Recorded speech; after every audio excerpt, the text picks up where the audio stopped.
Hello everyone and welcome to Drivenmad.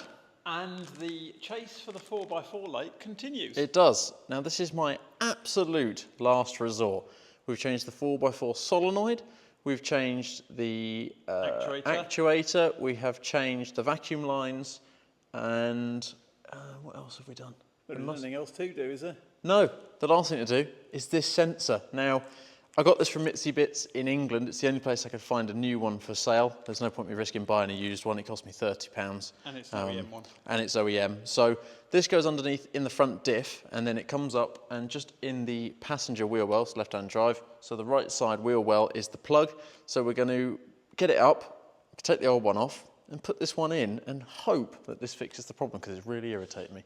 So let's crack on and get under the car. Right then, the sensor is in the front diff and then it comes up, the wire comes up across the top of the diff and it comes up just here where the 4x4 vacuum pump is. So what we've got is this plastic covering and it's just this popper here I'll have to take off. In we come and there she is. Right, I'm going in with my pry tool. Since we are replacing this clip, I'm going for a little bit of brute force. Quite successful. Right, now we can see this, we've got a bit more access to pushing. It's absolutely covered in dirt. Come on, there we go. Right, now this one we've got to keep safe. Got to keep that safe because it's part of the wiring. Now this, we can start feeding behind here and getting ready to take off at the diff end. Right. Okay, so these little tabs just literally, they're like your bag of used crisps or something. You just open them up. They're just holding the wire in. And then I will pull the wire down from up here. It's also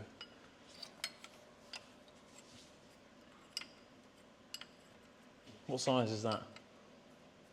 The right size. Yeah, which is a 19, if anyone's wondering. Yeah. Sorry, I didn't get the. Yeah. I thought you were just checking on my. No, I'm an idiot. No, I was informing the viewers. I don't want to break it. No oil came out. Happy days. Good. Should we? When I watch this back, because I am the only viewer. Yeah. Might want to hold it up. Well, I don't know where the camera is.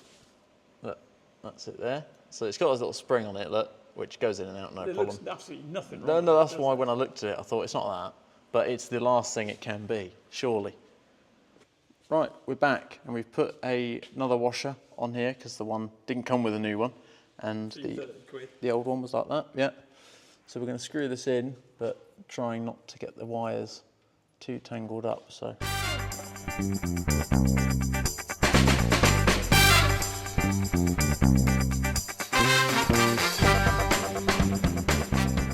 Right, so now we've got the plug, which is... Now that you've stopped moaning. Which is clipped in here, it just gets pushed together as it was. We'll push him together, click, and then this popper gets pushed back through that plate, and he's back on. So I just need my little plastic popper, push that back through there. There we go, and we're on.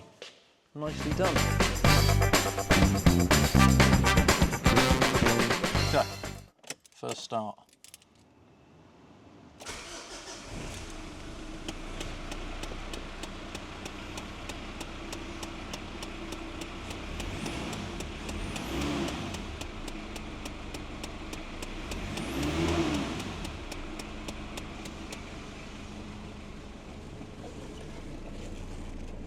Right, let's go around the side.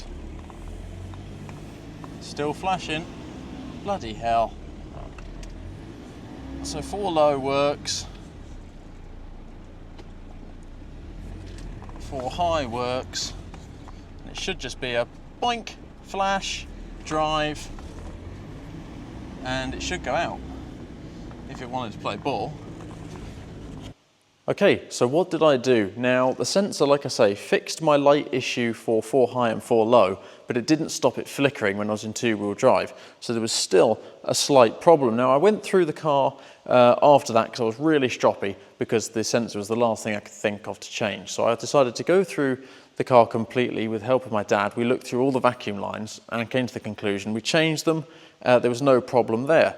But then we noticed one line that was going behind the engine and going down into the right-hand side of the engine bay, away from all the 4x4 bits.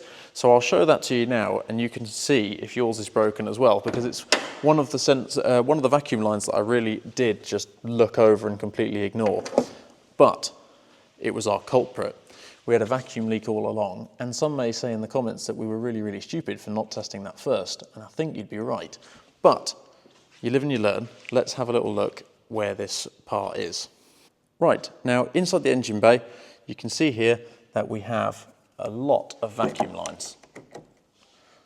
So down here, we've got the 4x4 solenoid, which is this part here, and I've replaced it many a time, and I knew this wasn't the culprit this time because I've replaced it about 6 times now, and this time I forked out properly for a really expensive Mitsubishi bit, and that still didn't fix my issue.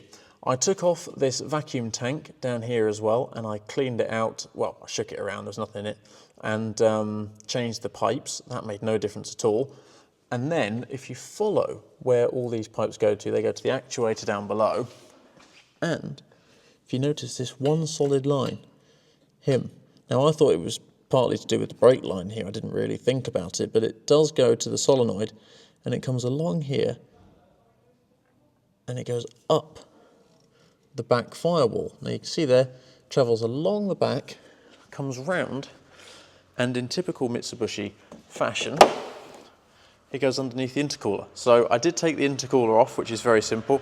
1, 2, 3, 4, 5, and then remove the 2 hoses, and that will lift off, and obviously don't forget to unplug the fan. But down below, I don't know if I'm going to get this on camera, but, oh yes I can.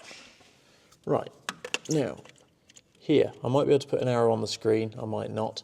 Let's put that up there. Right, this little bugger here. Now, this is going to be tough to get, but see this line here? This part here, you can see there's a little cap, it's like 2 lines, and this is coming down from that solid line, and it goes down here into another solid line.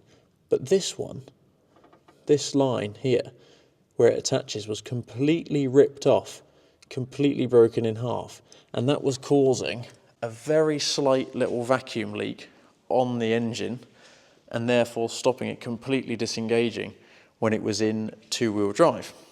Now, if any of you are wondering what size the vacuum line is, it's 3mm. I got my spare hose from Amazon, and I got 3 meters of it for about €15, so not bad at all. And I've been around and replaced every single vacuum line on this truck, so there shouldn't be any issues for quite a few years now on those vacuum lines. But this one really caught me out. It was completely hidden underneath the intercooler, and my dad actually spotted it and recommended giving it a change. But yeah, that has been so long chasing it. In fact, it's probably been around 2 years I've had that flashing light now, and intermittently it's been coming on and off, and that is because that vacuum line had split slightly, and obviously it's been getting worse and worse until now the light didn't go off at all, and it was flashing permanently. But there was still enough vacuum for it all to work, but there was a big enough vacuum leak to not let the light go off. So after all of this, yet again, I didn't find the problem, and I should have instantly, and it's a bit of an irritant, but you live and you learn, don't you? So little place for you to have a look, and somewhere you might have missed is down below under there. So hopefully this helped you out. Please like, comment and subscribe, and I'll catch you in the next video. One day I'll change all of my wicked ways.